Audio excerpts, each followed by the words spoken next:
Baik, Assalamualaikum warahmatullahi wabarakatuh. Waalaikumsalam warahmatullahi wabarakatuh. Alhamdulillahirabbil alamin wassalatu ala nabiyyina wa nabiyina Muhammad.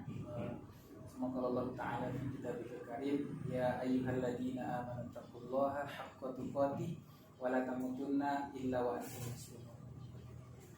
Bahwa yang pertama itu kita mestinya meyakini bahwa Islam ini adalah satu-satunya agama yang diyakini oleh Allah Subhanahu wa taala.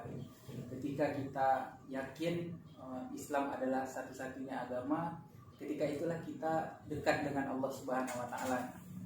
Sebagaimana dikatakan di dalam Al-Qur'an, "Innad dina 'indallahil Islam." Bahwa sesungguhnya agama di sisi Allah Subhanahu wa taala itu hanyalah Islam. Tapi ketika kita mencari yang lain daripada Islam, maka ketika itu kita tidak akan menemukan Allah Subhanahu wa taala di dalamnya. Ketika kita mencari Yahudi, kita tidak akan menemukan Allah Subhanahu wa taala di dalamnya. Ketika kita mencari Nasoro, mencari agama yang lain seperti Kristen atau Konghucu, Buddha dan lain sebagainya, di situ kita tidak akan menemukan Allah Subhanahu wa taala, maka ketika itu kita tidak akan selamat. Dan intinya adalah agama satu-satunya itu adalah Islam. Kemudian ketika kita melihat ada bangsa Jepang dan bangsa Arab atau orang Saudi Arabia, ketika kita membandingkan antara Jepang dan Saudi Arabia, jangan sampai kita menyebut orang Jepang itu jauh lebih Islami daripada orang Saudi Arabia. Memang secara poin-poinnya, kebersihan, ulet, rajin dan lain sebagainya, dalam ukuran orang-orang masa sekarang memang Jepang berada di peringkat di atas daripada Saudi Arabia. Tapi kita tidak tahu indikator apa yang digunakan oleh orang tersebut mengukur itu gitu.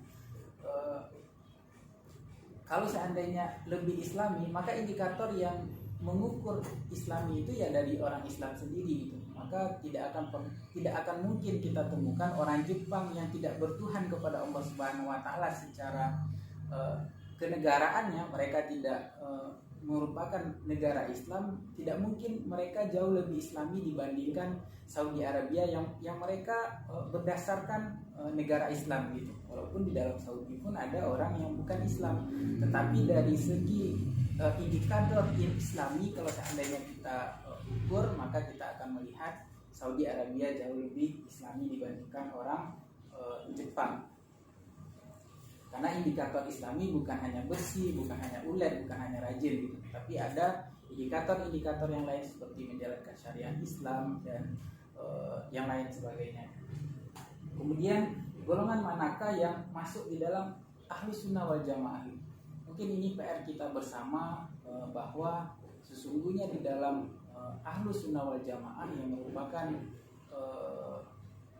manhaj yang diterima oleh Rasulullah SAW, manhaj yang selamat, golongan yang selamat, maka ketika ada unsur-unsur yang ada di dalam Ahlus Sunnah wal Jamaah, janganlah cepat kita mengeluarkannya.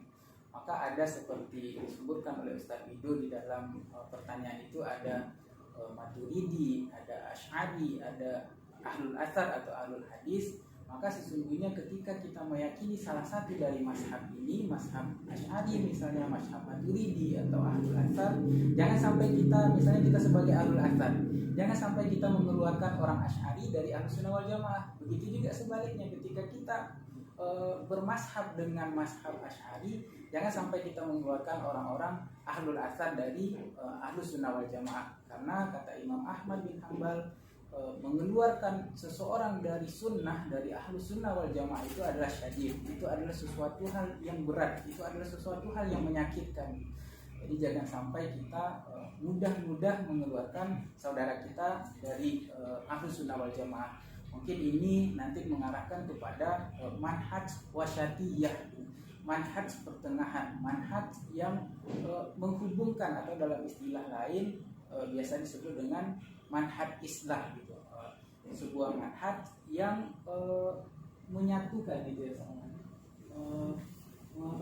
menghubungkan, merangkul gitu. Jadi inilah yang disebut dengan manhaj yang merangkul atau manhaj wasyatiyah, manhaj pertengahan gitu.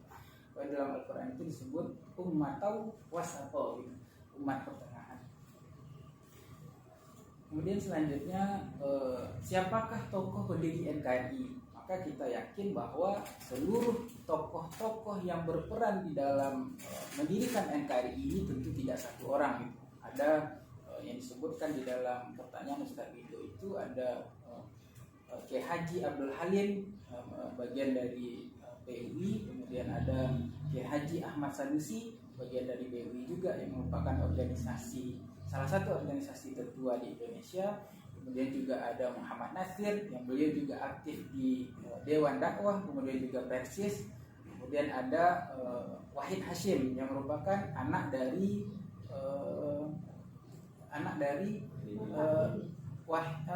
Kiai Haji Hashim Asy'ari, pendiri dari NU, sekaligus ayah dari presiden kita yang ketiga, yaitu Kiai Haji Abdurrahman Wahid. Maka ketiga tokoh ini sebenarnya mereka berperan di dalam mendirikan NKRI dengan ide-ide mereka gitu.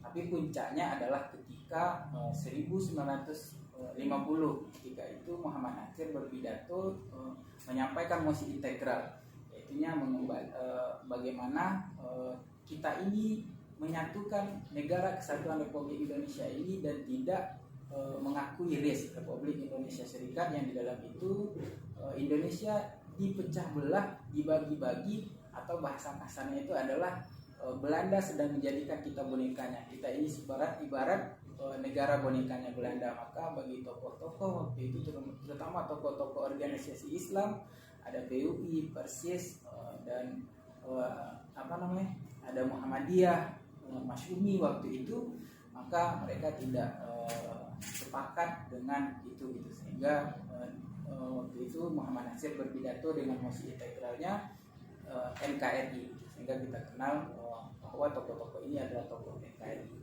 Kemudian konsep apa saja yang bersesuaian dengan ajaran Rasulullah SAW.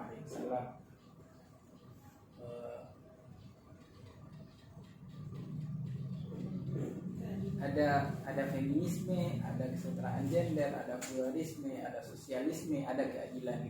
Maka di dalam ini sebenarnya, kalau seandainya yang kita kritik itu sebenarnya adalah isme-ismenya, adalah sesuatu hal yang menjadi ideologi khusus, kemudian ada tokoh khusus yang mereka mengibarkan bendera itu. Misalnya bendera feminisme, ada tokoh, ada ideologinya juga, ada sosialisme misalnya, yang ada benderanya, ada tokohnya seperti Karl Marx. Kemudian juga nanti lebih agak ekstrimnya itu menjadi seorang komunis gitu, yang kalau menurut ulama-ulama kita dahulu seperti Buya Hamka, ya komunis ini hampir sama dengan orang-orang ateis gitu, yang tidak meyakini Tuhan, yang ujungnya nanti mereka tidak bertuhan gitu. Mungkin hanya itu yang hasil dari diskusi kami hari ini. Ustaz Ridho. Matematik. Oh iya, matematik. Iya.